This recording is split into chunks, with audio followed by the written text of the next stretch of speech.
ठीक है।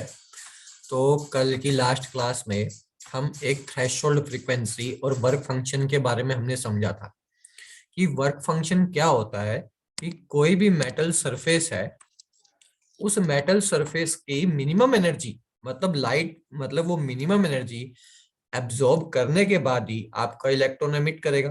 तो वो जो मिनिमम एनर्जी जितनी वो एब्जॉर्ब करेगा कुछ इलेक्ट्रॉन्स एमिट करने के लिए, उसको हम कहते हैं वर्क फंक्शन। ठीक है। तो यहां तक हमने कर लिया था। यहाँ ये definition, this is the minimum energy required by an electron to escape from the metal surface is called work function और metal।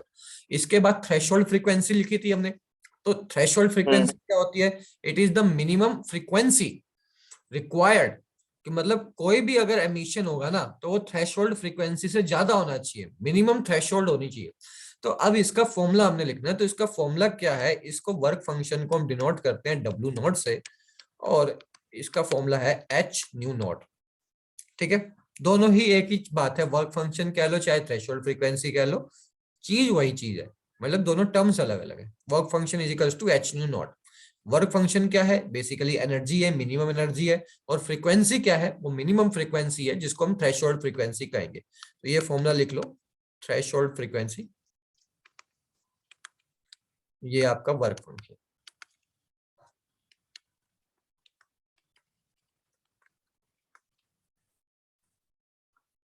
इसको हम यहाँ पर इलेक्ट्रॉन वोल्ट में मेजर करते हैं। ठीक है। और क्या है? फ्रीक्वेंसी नोट को हम लिख सकते हैं H C by lambda naught. यहाँ पर ये जो लैम्डा नोट है ये आपका थ्रेशोल्ड वेवलेंथ है। Just like frequency, there is a term called threshold wavelength. ध्यान रखना, फ्रीक्वेंसी और वेवलेंथ में इनवर्स रिलेशन होता है। एक मिनट, सिंपल लैम्डा आपका वेवलेंथ होगा और लैम्डा नॉट यहाँ थ्रेशोल्ड पर वेवलेंथ। थ्रेशोल्ड वेवलेंथ है क्योंकि ये सिंपल फ्रीक्वेंसी का नहीं किया ना हमने, थ्रेशोल्ड फ्रीक्वेंसी का फॉर्मूला लिखा है सी बाय लैम्डा नॉट। तो क्योंकि थ्रेशोल्ड फ्रीक्वेंसी थी हमारी न्यू नॉट, तो उसका जो हम कोरेस्पॉन्डिंग लैम्डा वाली टर्म से फॉर्मूला लिखेंगे वो होगा सी बाय लैम्डा नॉट। तो H nu naught is equal to H C by lambda naught. ठीक है। अब ये कुछ चीजें हमको ध्यान रखनी है इन फॉर्मूले से। ये लिख लो, ये डेफिनेशन उतारी थी कॉपी में। उतार रखी है। हाँ, तो उसके बाद ये फॉर्मूला लिखना, और उसके बाद जो मैं लिखवा रहा हूँ कुछ पॉइंट्स लिखने हैं हमने, वो लिखने हैं। ठीक है। पॉइंट नंबर 1 ये है। एक मिनट पीछे करो दोबारा। एक, चलो ऐसे ही बता दो, वो एच सी वाला फॉर्मूला क्या था? H C by lambda naught. ठीक है। दुष्यंत जी जिंदा हो? हाँ भी दुष्यंत। हाँ हाँ। ठीक है, बोलता रहिए बीच बीच में काम का। गजब बेइज्जती। ठीक है। अब देखो कुछ पॉइंट्स है। क्या है, एक बार फिर से मैं फॉर्मूला लिख देता हूँ कि work function is equals to होता है एच न्यू नॉट और H C by lambda naught. ये दोनों ही फॉर्मूले इसके हैं, आप दोनों ध्यान रखने हैं। ठीक है। पहला पॉइंट यहाँ पर मैं लिखता हूँ, क्या है पॉइंट? स्मॉलर इज द, लिख लो, smaller is the work function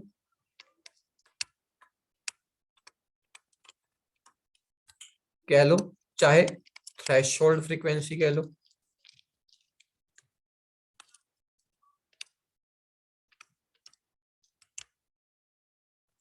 better is the photosensitive substance.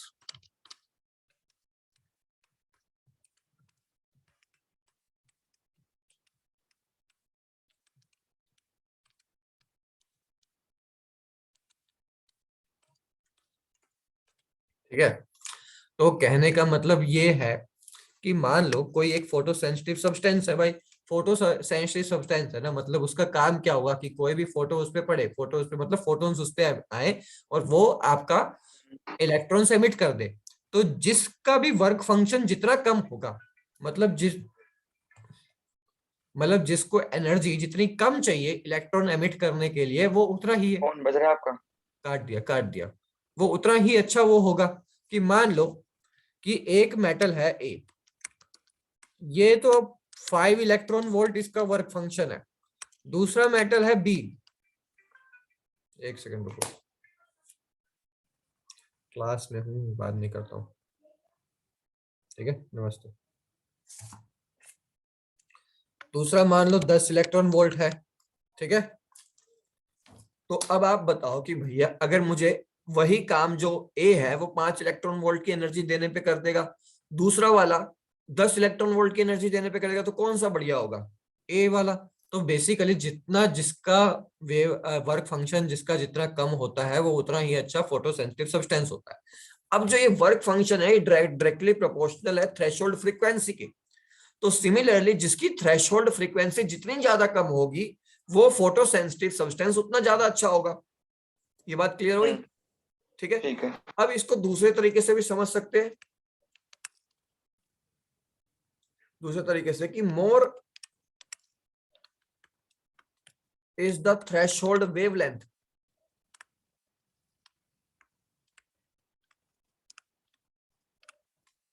Better is the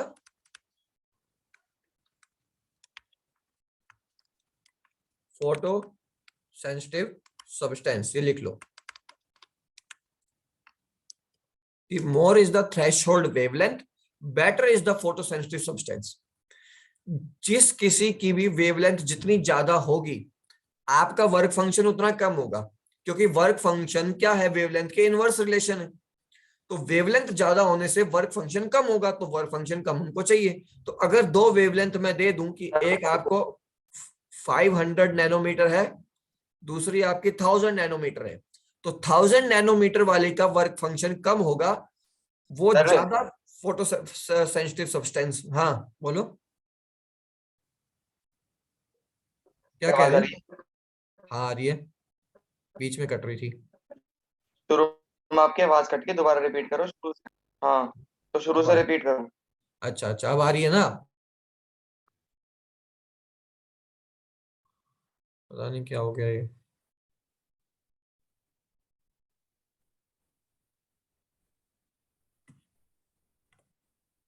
लिखा हुआ लगता है चला गया सारा। देखो मैं ये कह रहा था कि जो हमने फॉर्मूला लिखा है W equals to W naught equals to H nu naught equals to H C by lambda naught. तो अगर वर्क फंक्शन कम होने के क्या क्या पॉसिबिलिटी है? पहली पॉसिबिलिटी है कि फ्रीक्वेंसी नॉट थ्रेशोल्ड कम हो जाए तो वर्क फंक्शन कम हो जाएगा, तो फोटोसेंसिटिव सब्सटेंस बेटर हो जाएगा। हम्म दूसरी, अगर लैम्डा नॉट मैक्सिमम हो जाए, क्योंकि लैम्डा नॉट तो हम्म अपोन में आ रहा है नीचे, तो लैम्डा नॉट की वैल्यू जितनी ज्यादा होगी वर्क फंक्शन उतना ही कम होगा। तो किसी भी हम्म किसी भी फोटोसेंसिटिव सब्सटेंस के लिए उसका वर्क फंक्शन कम होना चाहिए। और वर्क फंक्शन कब होगा? जब उसकी थ्रेशोल्ड फ्रीक्वेंसी कम होगी और थ्रेशोल्ड वेवलेंथ ज्यादा होगी। ये चीज है, बस ये पॉइंट नोट कर लो। जो लिखा था ना डेफिनेशन में, वो दोबारा लिख दो। मोर इज द, भैया वेवलेंथ क्या होती है बताने एक बार। गुड क्वेश्चन, बताता हूँ। थ्रेशोल्ड वेवलेंथ, हम तो याद आ गया। ठीक है, ये भी अच्छा था। More is the threshold wavelength, better is the photo sensitive substance.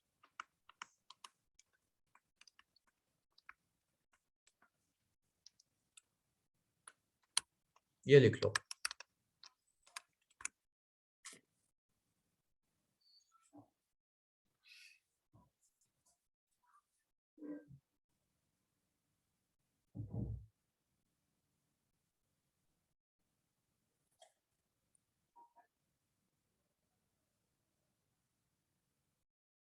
ठीक है, लिख लिया? अब एक क्वेश्चन एक लिखो। मिनट। ले लिया। जल्दी लिखो आरएन जी।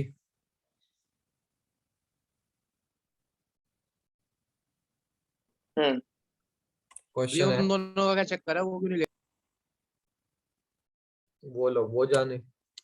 भव्य जी तो बाहर गए हुए हैं शायद, इसलिए नहीं ले रहे। साहिल जी आज तो पता नहीं क्यों नहीं ले रहे, कुछ काम पड़ गया हुआ। देखो भाई, ए फोटो सेंसिटिव सब्सटेंस ए, लिखो जल्दी जल्दी। ए photo sensitive substance A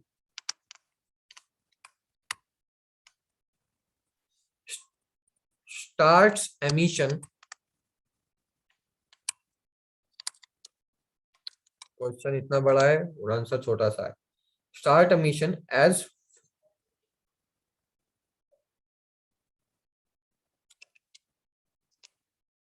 when red light falls on it.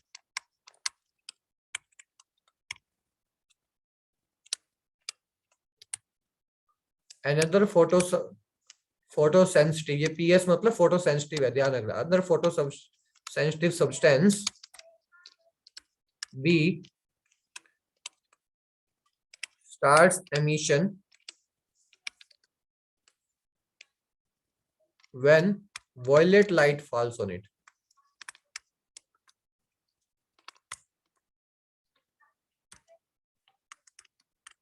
Which is better? बताओ भाई, जल्दी बताओ।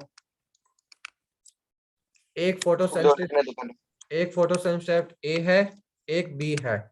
ये तब फोटो इलेक्ट्रॉन देता है जब इस पे रेड कलर की लाइट गिरती है, दूसरा तब देता है जब इस पे वॉयलेट कलर की लाइट गिरती है। कौन सा ज्यादा बेटर होगा? वॉयलेट वाला। क्यों वॉयलेट वाला? वेवलेंथ किसकी ज्यादा होती है? रेड की। तो बस जिसकी वेवलेंथ ज्यादा होगा उसकी वर्क फंक्शन उतना ही कम होगा। Wavelength of red is greater than wavelength of violet, so that's why जो वर्क फंक्शन होगा ए का वो मिनिमम होगा as compare to work function of B. जिसका वर्क फंक्शन मिनिमम होगा वो ज्यादा अच्छा फोटोसेंसिटिव सब्सटेंस है। ठीक है, that's why A will be the better photosensitive substance. ये लिख लो जल्दी। अब लिखने दो। लिख ले।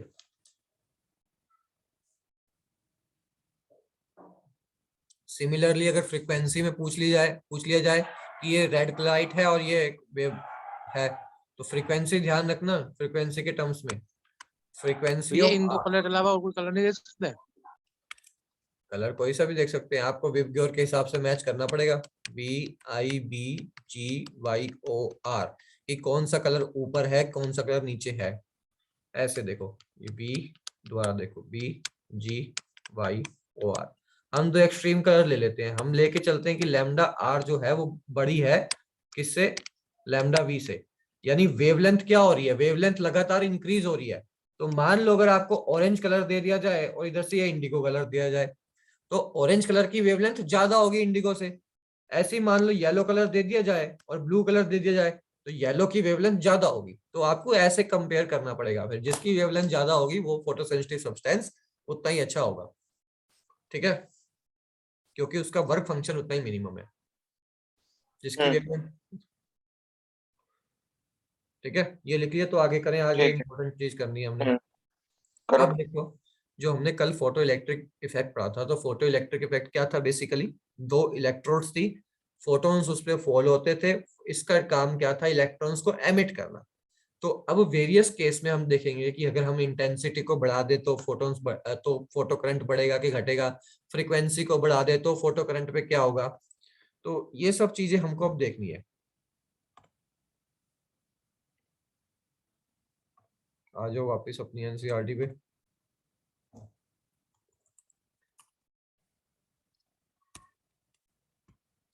तो पहली जो चीज जो हमने देखनी है फोटो, इसमें ये हर्ट्ज ऑब्जर्वेशन है, इसके नाम से भी आता है experiment study of photo electric effect. एक बार इसको थोड़ा सा, इस डिवाइस को अच्छे समझ लो। ये यहाँ पर दो इलेक्ट्रोड है, ठीक है। ये आपकी, ये जो कल लिखवाया था ना वही वाली चीज है, इसको अभी दोबारा नहीं लिखना, बस समझना है। ये एनोड है, ये आपका कैथोड है। एनोड मतलब इस पे पॉजिटिव पोटेंशियल की बैटरी अप्लाई होगी एक तरीके से, ठीक है। कैथोड ये है, इस पे नेगेटिव पोटेंशियल की बैटरी अप्लाइड होगी। तो कुल मिला के ये पॉजिटिव प्लेट है, ये नेगेटिव प्लेट है। इस तरीके से आप इसको समझ सकते हो, ठीक है। अब देखो, पहली जो चीज है हमारे पास वो है कि effect of light on photo current. अच्छा, फोटो करंट क्या होता है? फोटो करंट भी समझ लो बेसिकली एक बारी, कि जब फोटोन्स उस मेटल पे स्ट्राइक हो रहे हैं, ठीक है, तो यहां से इलेक्ट्रॉन निकल रहे हैं। अब इलेक्ट्रॉन निकलेगा, इलेक्ट्रॉन का फ्लो होगा तो करंट भी प्रोड्यूस होगा। तो जो वो करंट प्रोड्यूस हो रहा है उन इलेक्ट्रॉन्स एमिशन से, उसको हम कहते हैं फोटो करंट। तो अभी जो 3-4 चीजें हमने पढ़नी है वो इसी फोटो करंट पे इफेक्ट की हमें पढ़नी है कि फोटो करंट पे क्या इफेक्ट पड़ेगा अगर हम इंटेंसिटी बढ़ा दें, फोटो करंट पे क्या इफेक्ट पड़ेगा अगर हम आपके फ्रीक्वेंसी बढ़ा दें, फोटो करंट पे क्या इफेक्ट पड़ेगा अगर हम पोटेंशियल सर बढ़ा सर सर दें। रुको, हाँ, रिपीट करो दोबारा। अभी वही बता रहा हूँ, अभी एक एक करके हमने पढ़ना है अभी। तो पहले जो हमने ये पढ़ना है कि फोटो करंट पे क्या इफेक्ट पड़ेगा अगर हम इंटेंसिटी को बढ़ाएं या घटाएं। ठीक है, ये रही पहली चीज जो नोट करने वाली बात है यहाँ से कि फोटो करंट रिपीट करो। फोटो करंट क्या होता है। देखो कि हम्म। इधर ही आ जाओ, ये यहाँ से इलेक्ट्रॉन्स एमिट हो रहे हैं, जब ये यहाँ से फॉल हुई लाइट, हाँ ना कुछ तो बोल। हाँ, तो बेसिकली जब इलेक्ट्रॉन फ्लो होने शुरू हो गए, तो इलेक्ट्रॉन फ्लो होने शुरू अच्छा। होने का मतलब क्या है, करंट प्रोड्यूस हो गया। करंट क्या है, हाँ। करंट का flow of charge, flow of electrons. हम्म। उसी को हमने फोटो करंट का, क्योंकि ये जो करंट है ये प्रोड्यूस हुआ इलेक्ट्रॉन्स की वजह से, और वो इलेक्ट्रॉन्स कैसे एमिट हुए, जब फोटो मतलब लाइट उस पर फॉल हुई। ठीक है, तो बेसिकली कहने का मतलब ये है कि जो करंट यहाँ पर दिखेगा हमको, ये जो हमने ये माइक्रो एम्पियर लगा रखा है चेक करने के लिए, माइक्रो एमीटर लगा रखा है, जो करंट हमें दिखेगा वो फोटो करंट की सेंसिटिविटी बताएगा, कितना फोटो करंट प्रोड्यूस हुआ। ठीक है, ये चीज है। अच्छा। अब पहली जो चीज आती है intensity, the number of photo electrons emitted per second is directly proportional to the intensity. देखो ये चीज आपने नोट डाउन करनी है, ये पहले डाल लो heading, effect of intensity of light on photo current. ठीक है, एक मिनट।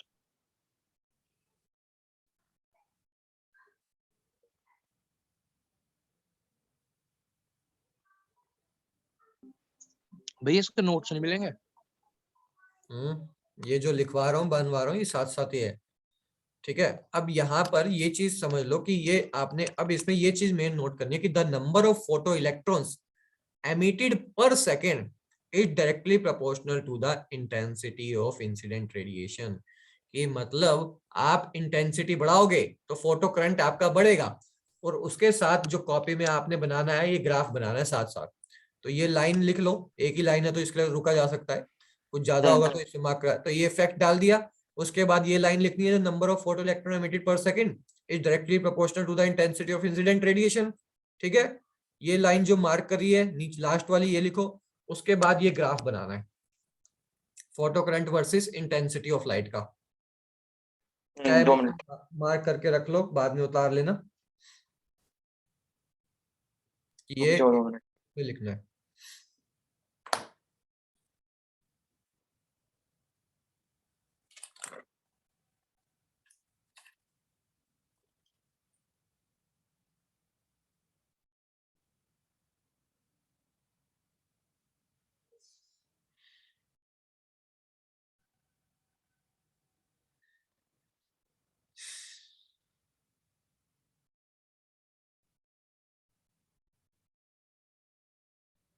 लिख लो तो बता देना। फिगर बना लो, लिख लिया।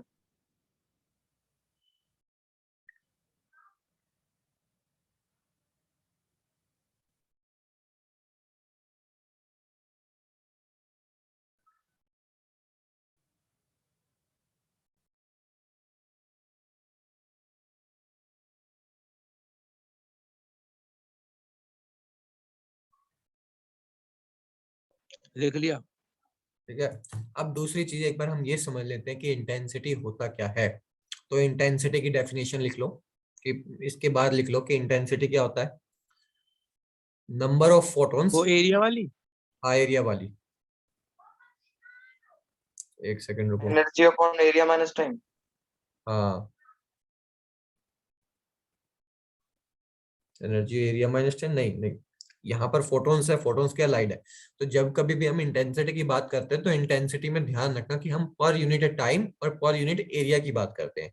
तो इंटेंसिटी इस केस में क्या है कि नंबर ऑफ फोटॉन्स कमिंग पर second and per unit area. लिख लो, नंबर ऑफ फोटॉन्स फॉलिंग कर लो या कमिंग कर लो, पर सेकंड और पर यूनिट एरिया। एक चीज हमेशा इंटेंसिटी में ध्यान रखना कि जब कभी भी इंटेंसिटी की बात आएगी तो वो एरिया के साथ आएगी और कितने सेकंड में। कि मान लो कुछ एरिया है आपका, ये है कुछ एरिया इसमें होगा, यहाँ पर आपके वो आ रहे हैं, ठीक है। तो कितने एरिया पे वो फोटॉन्स फॉल हुए और कितने सेकंड तक फॉल हुए, अगर इस बात का हमें आइडिया लगाना हो तो हम इंटेंसिटी की बात करते हैं। स्मॉल एरिया होगा तो इंटेंसिटी ज्यादा हो जाएगी, टाइम कम होगा तो भी इंटेंसिटी ज्यादा हो अच्छा। जाएगी। ठीक है, लिख लिया। बस इसमें अभी इंटेंसिटी हल्का सा समझ होगा। अब उसके बाद जो हमने समझना है, ये ग्राफ इंपॉर्टेंट है, ध्यान रखना है, फोटो करंट वर्सेस इंटेंसिटी का, पहली चीज कि डायरेक्टली प्रोपोर्शनल है। दूसरा, effect of potential on photo electric current. पहले मैं इसको यहाँ पर आपको इसी डायग्राम में समझा देता हूँ रफली। ठीक है, ये डायग्राम जो हमने कल फोटो इलेक्ट्रिक इफेक्ट वाला बनाया था ना, ये वही एक तरीके से है, थोड़ा सा ये थोड़ा सा मतलब प्रॉपरली बनाया हुआ है, तो वो भी चल जाएगा, ये भी। एडवांस है।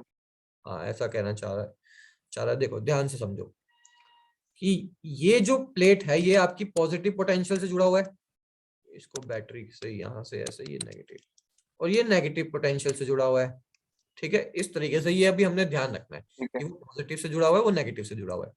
अच्छा, अगर मैं कह रहा हूं कि ये जो प्लेट है ये मेरी पॉजिटिव वाली है, ठीक है, और यहां से क्या एमिट हो रहे हैं, यहां से क्या एमिट हो रहे हैं, इलेक्ट्रॉन्स। तो अगर मैं पॉजिटिव प्लेट का पोटेंशियल बढ़ाऊंगा तो इलेक्ट्रॉन्स क्या होंगे, ज्यादा निकलेंगे या कम निकलेंगे? एक मिनट दोबारा बताना। ये पॉजिटिव प्लेट है, ये नेगेटिव प्लेट है। अगर मैं पॉजिटिव प्लेट का पोटेंशियल बढ़ाऊंगा तो इलेक्ट्रॉन्स हम्म। ज्यादा निकलेंगे या कम हम्म। निकलेंगे? ज्यादा। ज्यादा निकलेंगे। मतलब बेसिकली होगा क्या कि ये पॉजिटिव प्लेट इलेक्ट्रॉन्स को अपनी तरफ क्या करेगी, अट्रैक्ट करेगी, क्योंकि पॉजिटिव है हम्म। पोटेंशियल और इलेक्ट्रॉन्स का चार्ज होता है नेगेटिव। तो जैसे जैसे हम्म। आप पोटेंशियल बढ़ाते जाएंगे, ठीक है, वैसे वैसे आपके इलेक्ट्रॉन्स और ज्यादा होंगे, पर up to a certain limit. एक पॉइंट के बाद आपका करंट सैचुरेट हो जाएगा। तो बेसिकली देखो, जैसे जैसे आप इस पॉजिटिव पोटेंशियल को इंक्रीज करोगे, आपके इलेक्ट्रॉन्स और निकलने शुरू होंगे। इलेक्ट्रॉन्स और निकलने का मतलब है बेसिकली क्या बढ़ेगा, आपका फोटो करंट बढ़ेगा। और फोटो करंट बढ़ेगा तो सही, पर up to a certain limit, कि एक पॉइंट के बाद फिर वो नहीं बढ़ेगा।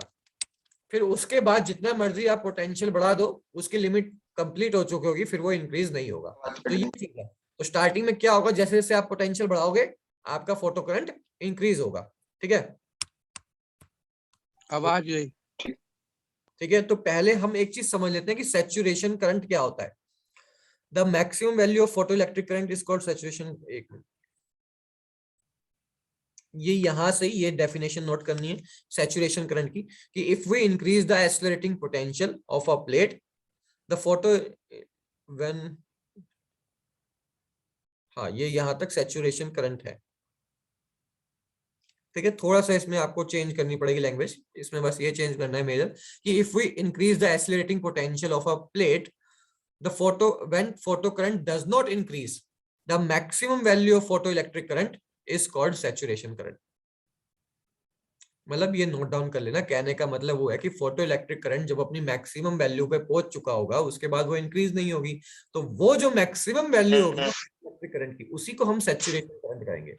ये यहाँ पर ये डेफिनेशन ठीक है। लैंग्वेज इसकी देख लेना, एडजस्ट कर लेना इसको। ठीक है, अब लिखने दो, एक मिनट। लिख रहे हैं, मार्क कर लेता,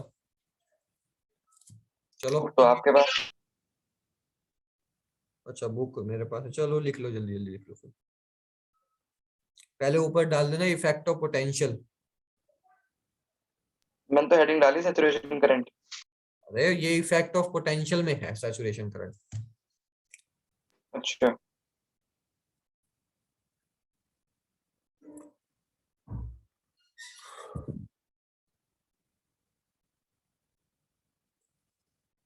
बुक ले जाइयो चाहे तो।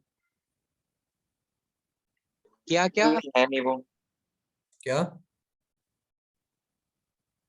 क्या ले जाए? बुक कह रहा हूँ मुन्ना, इसकी एनसीईआरटी मेरे पास है ना।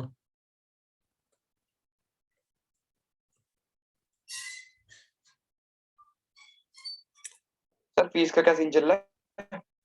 बोला तो था उनको, अभी दुष्यंत जी जमा मत कराना। मेरे को ही जमा करा देना। Done done. करा चुका है ये, है? करा दी इसने। शादी करा दी? लिख लिया। सारी नहीं करेंगे। 3,000 तो कराए हैं, या उसके बाद भी कराए हैं कुछ? उसके बाद तो नहीं। ठीक है, चलो देखते हैं, अभी बताऊंगा मैं अलग से कॉल पे। मैं नहीं देने वाला वो एक भी पैसा, हमें जितने पैसे तुम्हें दूंगा, वो बड़ा दिमाग खराब इंसान है, मैं 3,000 और मांगेगा वो।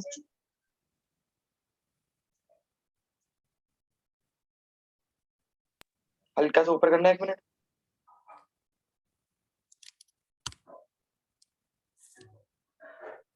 जूम नहीं करना, ऊपर करना है, अगला पेज शुरू हो रहा है। मतलब नीचे, जैसे मेरे समझो। और हल्का सा और कर दो।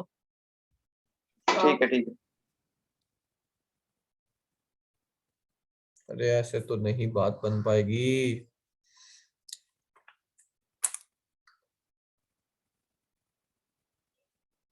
ठीक है, कर दो आगे। ठीक है, अब देखो सैचुरेशन करंट में, और ये एक तो ये ग्राफ बनाना है। ये ग्राफ क्या बताता है, पहले मैं ये आप समझ लो, अभी बनाना नहीं। यहाँ पर डिफरेंट इंटेंसिटीज की हम बात कर रहे हैं। ठीक है, एक इंटेंसिटी पर ये पूरी की पूरी ऐसे जाएगा। ये मान लो यहाँ से बढ़ना, ये ऐसे है, 0 से शुरू करूंगा, तो जैसे जैसे आप पॉजिटिव पोटेंशियल बढ़ाते जाएंगे वैसे वैसे आप ये बढ़ती जाएगी। एक पॉइंट के बाद ये कांस्टेंट हो जाएगा। यहाँ से अभी देखो कि जैसे जैसे आप इस तरफ जाते जाओगे तो थोड़ा सा करंट बढ़ जाएगा, और एक पॉइंट के बाद आके कांस्टेंट आ जाएगा। अच्छा, अब यहाँ पर एक चीज और समझनी है कि अगर मैं पोटेंशियल को कम करता जा रहा हूं, कि मान लो ये आपकी कैथोड थी, ये आपकी एनोड थी, और ये आपका नेगेटिव, ये पॉजिटिव था, तो आप पोटेंशियल को क्या कर रहे हैं, अब आप पोटेंशियल को डिक्रीज कर रहे हैं। तो एक पॉइंट आएगा जिसपे पोटेंशियल आपका 0 हो जाएगा, और अब आपका पोटेंशियल नेगेटिव हो जाएगा। मतलब अगर आप इसको नेगेटिव कर दे, वो कम्यूटेटर वहां लगा हुआ था उसको चेंज करने के लिए, सपोज करो अगर अब आप इस इलेक्ट्रॉन को नेगेटिव कर दे, मतलब एनोड को नेगेटिव कर दे इस पॉइंट को, तो यहां से क्या हो रहे थे, यहां से इलेक्ट्रॉन हो रहे थे, अब उल्टे भागेंगे। अब ये उल्टा हो जाएगा। तो जैसे जैसे आप इसका नेगेटिव इंक्रीज करते जाओगे, तो फोटो करंट क्या होगा, फोटो करंट डिक्रीज होता जाएगा। एक ऐसा पॉइंट आएगा जिस पर फोटो करंट 0 हो जाएगा। अब देखो यहां से आगे जाओगे तो फोटो करंट आपका बढ़ेगा, कहां तक बढ़ेगा, सैचुरेशन करंट तक। ठीक है, यहां से पीछे जाओगे तो फोटो करंट घटेगा, कहां तक घटेगा, स्टॉपिंग पोटेंशियल तक। मतलब एक ऐसा पोटेंशियल जिसपे आपका फोटो करंट 0 हो जाए, उस पोटेंशियल को हम कहेंगे रिटार्डिंग पोटेंशियल या स्टॉपिंग पोटेंशियल। ठीक है, तो फॉर अ तो यहां पर अभी डेफिनेशन में बताता हूं क्या लिखनी है। For a particular frequency of incident radiation, the minimum negative retarding potential V net, V naught given to the plate A, for which the photocurrent stops.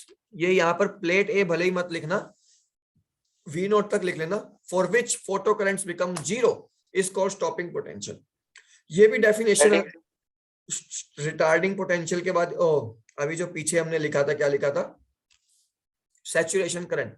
तो सैचुरेशन करंट के बाद अब आपने ये भी लिखना है कि आपका स्टॉपिंग पोटेंशियल क्या होता है, तो अब आपकी डलेगी स्टॉपिंग पोटेंशियल। ठीक है, ठीक है। स्टॉपिंग पोटेंशियल डाल दो, और उसके बाद ये ग्राफ के लिए स्पेस छोड़ देना। पीडीएफ मैंने ग्रुप पे सेंड कर रखी है, ये आप ग्राफ बना लेना इसके बाद। ठीक है, अभी इसमें मेन चीज और भी लिखनी है, पहले स्टॉपिंग पोटेंशियल के लिए स्पेस छोड़ दो, या लिख लो जल्दी जल्दी कि स्टॉपिंग पोटेंशियल ये होता है। तो जल्दी लिख के बताओ।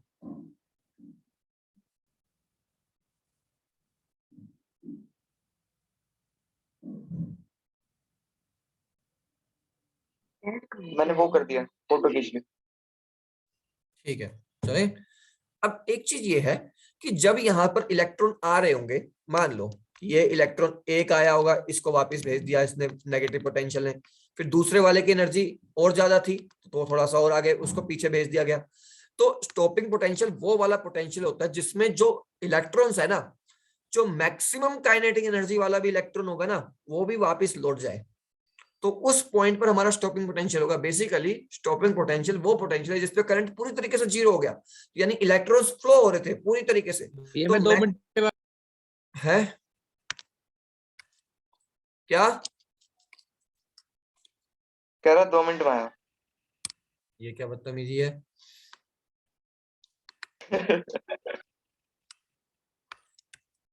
और ये फिर आ गया। चलो उसके बाद तब तक ये नोट डाउन कर लो फिर आप, के मैक्स हाँ मैं ईवी। सही कर लेता हूँ, ठीक है। डेफिनेशन में कर रहा हूँ। हाँ, डेफिनेशन के बाद ये आपने K max equals to eV naught का एक फॉर्मूला लिखना है। वी नोट यहाँ पर अपने पास क्या है, वी नोट है हमारे पास स्टॉपिंग पोटेंशियल। ठीक है। ईवी नोट क्या है, बेसिकली एनर्जी वर्क डन का फॉर्मूला। तो यानी मैक्सिमम इलेक्ट्रॉन वाला भी वापस लौट जाएगा, तो इसलिए वो जो मैक्सिमम इलेक्ट्रॉन की काइनेटिक एनर्जी है वो ईवी नोट के इक्वल होगी। तो वी नोट यहाँ पर स्टॉपिंग अभी पोटेंशियल है बताना, और ये रुको इसका चार्ज है? आगे कहीं। लिखो लिखो, ये ईवी नोट तक लिखो, चल एक मिनट। फिर ग्राफ भी बना लेना। और ग्राफ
I am here.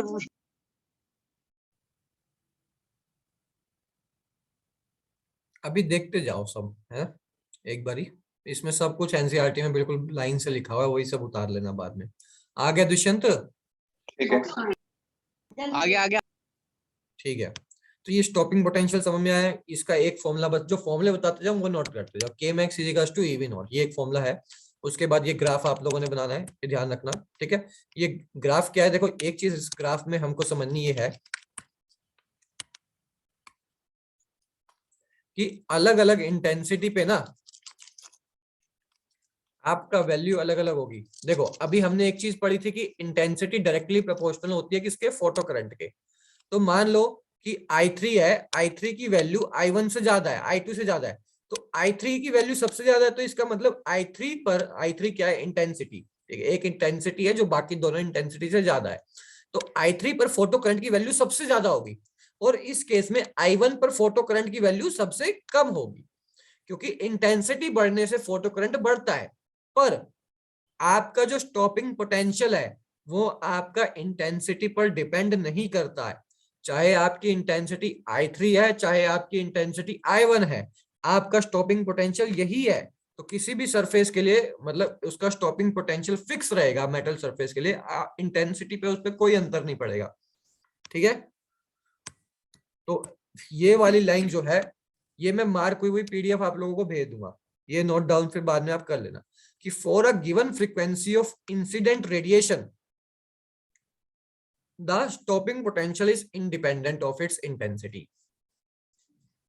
ठीक है, स्टॉपिंग पोटेंशियल इंटेंसिटी पे नहीं डिपेंड करता, ये बात ध्यान रखनी। हो गया क्लियर? आगे बढ़ूं?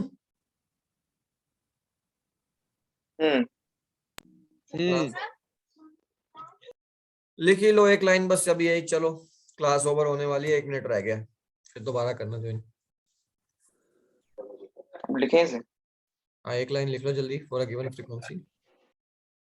ग्राफ ठीक है। वगैरह सब बना देना, ये देख के आराम से एनसीईआरटी में से।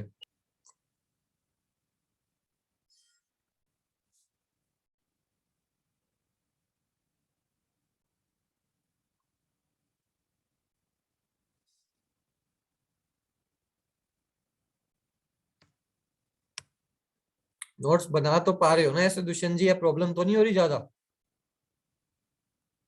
ना मुझे क्यों होती, सब कुछ सही तो हो रहा है। हाँ मतलब भैया गड़बड़ टाइम थोड़ा वो कर लेना, 7:30 बजे का टाइम बहुत तो अजीब है। 7 तारीख से तो वैसे भी 7:30 का परमानेंट हो जाएगा मुन्ना, या सुबह का पॉसिबल है कि 9-10 बजे तक अपना, अगर तुम्हारी